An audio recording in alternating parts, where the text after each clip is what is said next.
Halo, halo. Assalamualaikum anak-anak kelas 5 yang luar biasa. Jumpa kembali bersama Bu Maya. Bagaimana kabarnya hari ini? Tetap semangat dong ya. Dan jangan lupa bahagia. Nah, untuk di awal semester 2 ini, kita akan belajar bersama tentang suhu dan kalor. Materi ini adalah materi kelas 5, tema 6, subtema 1. Oh iya, jangan lupa like dan subscribe video Bu Maya ya. Terima kasih. Oke, mari kita mulai belajar bersamanya. Sebelumnya, coba amati gambar berikut ini. Menurutmu, gambar manakah yang sering kalian lihat dalam kehidupan sehari-harimu? Apakah yang ini, yaitu menikmati udara yang dingin di pegunungan? Atau yang ini, seorang ibu yang sedang menjemur baju? Atau gambar yang ketiga, yaitu sedang memasak air? Ya, betul sekali. Yang sering kita lihat adalah menjemur baju dan memasak air. Nah, energi apa ya yang paling kita butuhkan agar jemuran kita cepat kering dan agar air yang kita rebus cepat mendidih? Yes, betul sekali.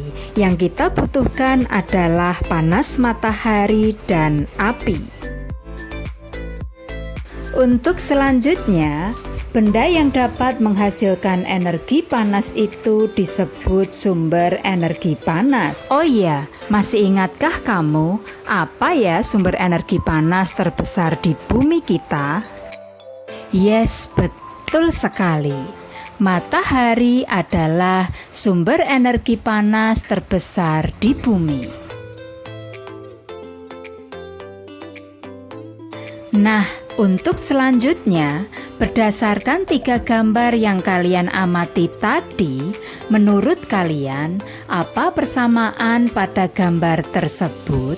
Persamaan pada gambar tersebut adalah bahwa semua gambar tersebut berhubungan dengan kalor atau yang sering kita sebut dengan energi panas. Oh iya, masih ingatkah kamu sumber energi panas apa ya yang sangat dibutuhkan pada kegiatan-kegiatan di atas? Ya, betul sekali.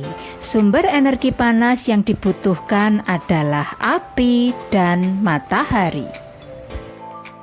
Kemudian, tahukah kamu mengapa matahari disebut sebagai sumber energi panas terbesar di bumi? Salah satu alasannya adalah karena semua makhluk hidup membutuhkan energi panas matahari. Energi panas matahari membantu proses pembuatan makanan pada tumbuhan yang sering disebut dengan proses fotosintesis. Nah, makanan yang dihasilkan dari hasil fotosintesis ini akan menjadi sumber energi bagi makhluk hidup lainnya termasuk kita manusia. Kemudian, selain dibutuhkan untuk membantu proses fotosintesis, panas matahari juga sangat dibutuhkan manusia untuk berjemur, kemudian untuk menjemur baju, untuk menjemur padi, dan menjemur ikan. Selain itu, panas matahari juga digunakan untuk menghangatkan suhu bumi. Coba kamu bayangkan jika tidak ada matahari, maka mungkin seluruh bumi ini akan menjadi es semuanya. Untuk selanjutnya, coba kamu gosokkan kedua tanganmu selama 1 menit. Kira-kira apa ya yang akan kamu rasakan? Lalu sekarang ambillah penggaris plastik, kemudian gosok-gosokkanlah pada kain yang kering selama 2 menit. Kemudian sentuhlah permukaan penggaris plastik tersebut. Nah, kira-kira apa yang kamu rasakan? Setelah kamu melakukan 2 kegiatan tersebut, apakah kamu merasakan panas di tanganmu dan di penggaris tersebut? Tahukah kamu bahwa energi panas dapat dihasilkan oleh dua buah benda yang saling bergesekan? Nah, gesekan antara kedua telapak tanganmu dan gesekan antara penggaris dan kain dapat menghasilkan energi panas. Sumber energi panas ada yang berasal dari listrik dan ada yang bukan dari listrik. Yang bukan dari listrik contohnya yaitu api dan dua buah benda yang saling bergesekan seperti yang ada di bawah ini. Ada api, kemudian ada batu yang saling digesekkan atau saling digosok-gosokkan.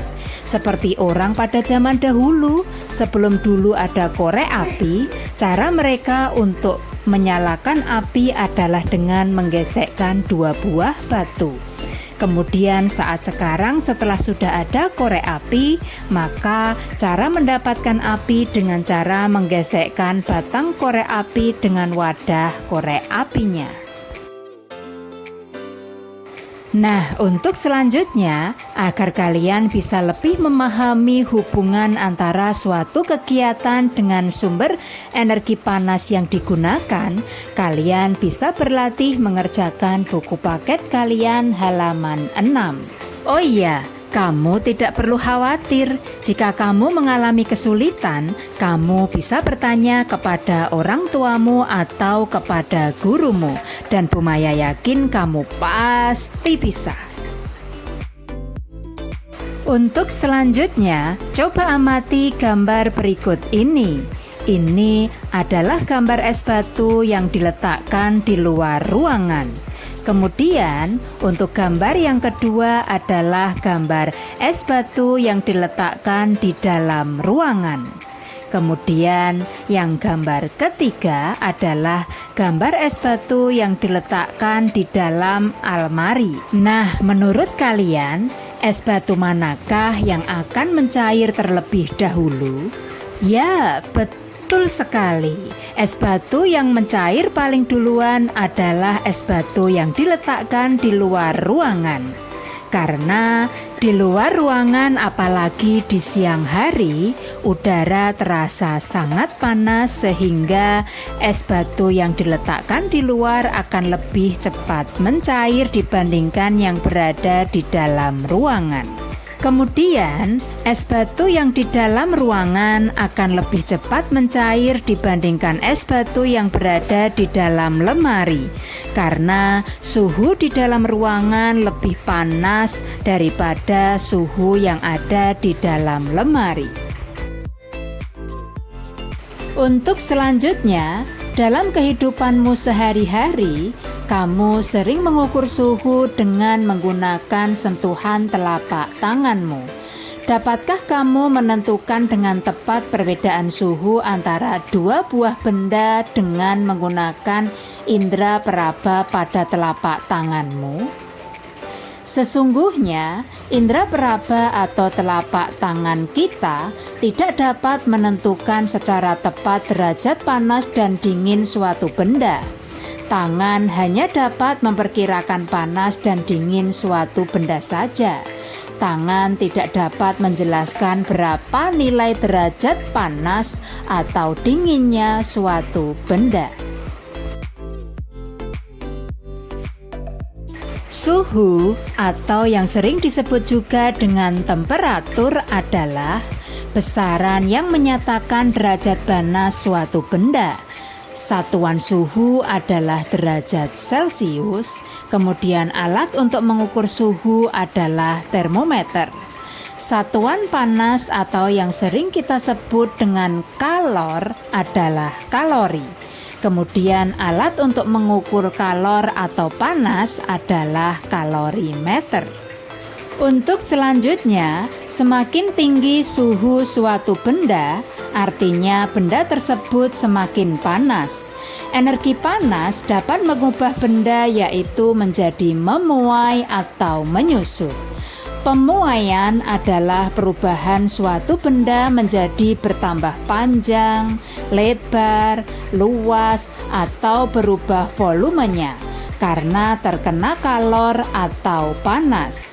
Kemudian penyusutan adalah perubahan suatu benda menjadi berkurang panjang, lebar, dan luas karena terkena suhu dingin. Pemuaian dan penyusutan bisa terjadi pada logam, udara, dan air.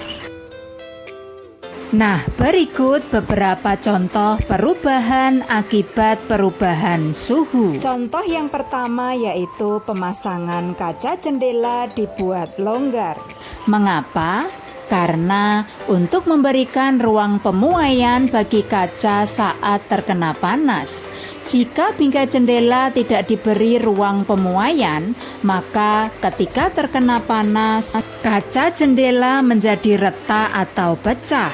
Selain itu, untuk menghindari keretakan kaca saat ada bunyi yang menggelegar seperti ketika ada petir atau bunyi keras lainnya.